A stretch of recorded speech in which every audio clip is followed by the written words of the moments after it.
Que faire quand l'anxiété survient, concrètement? Parce que oui, tu sens que tu guéris, et c'est cool, mais quand l'anxiété revient, t'as cette impression d'être revenu à la case départ. On en parle et abonne-toi si tu veux une vidéo par jour pour guérir de l'angoisse. Donc il va falloir que tu fasses quelque chose de primordial aujourd'hui, que tu changes l'état d'esprit avec lequel tu abordes ta guérison. Jusqu'à aujourd'hui, tu vis avec un état d'esprit de performance. La guérison, pour toi, est une perpétuelle performance que tu dois exercer, où parfois tu y arrives et parfois non. Et quand tu échoues, tu en payes le prix. Et même si oui, en effet, depuis que tu as compris le concept des CCR, ça a dramatiquement augmenté la chance de succès de tes performances anti-anxiété quotidiennes, tu ne guériras jamais vraiment de l'angoisse tant que tu restes dans cet état d'esprit de performance. Car tu auras systématiquement des échecs qui donneront l'impression de revenir à la case départ. Il faut donc que tu changes, tu l'as compris, d'état d'esprit. Et donc de passer d'un état d'esprit de performance à un état d'esprit d'opportunité. Si tu veux la guérison complète, tu n'as pas le choix. Tu dois passer par une phase où tu prends ta future crise d'angoisse, ton futur moment anxieux, comme une opportunité.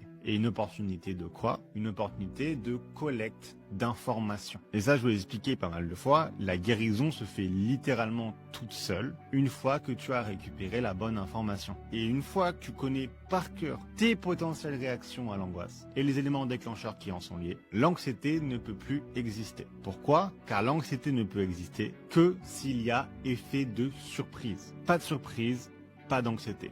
Et comment tu fais ça? Comment tu crées cette non-surprise? En collectant de l'information. Laisse-la rentrer chez toi, renverser tous tes meubles, déchirer ta tapisserie, etc. Profites-en justement pour prendre des notes. Et notamment, comment tu recherches un contrôle, comment tu recherches une certitude et comment tu recherches une réassurance. Et si tu peux commencer à faire ce changement, non seulement tu souffriras beaucoup moins dans les moments d'anxiété, mais surtout, tu guériras beaucoup plus vite. Et voilà, j'espère qu'elle t'a apporté quelque chose cette vidéo. Donc si tu débutes ta guérison ou que tu veux en savoir un peu plus sur là où t'en es et faire un peu le point, je t'ai préparé un petit formulaire que tu peux faire gratuitement via un lien dans ma description qui va te générer un PDF qui te permettra de faire le point sur là où t'en es et les étapes qui te restent pour compléter ta guérison. Et comme d'hab, comme chaque semaine, j'offre un starter pack à l'un ou l'une d'entre vous et tout ce que tu as à faire pour participer, que ce soit commenter un symptôme sur lequel tu voudrais que je parle, d'aider quelqu'un d'autre au commentaire ou alors nous partager une victoire que tu as eue sur l'anxiété. J'ai hâte de vous lire et à demain.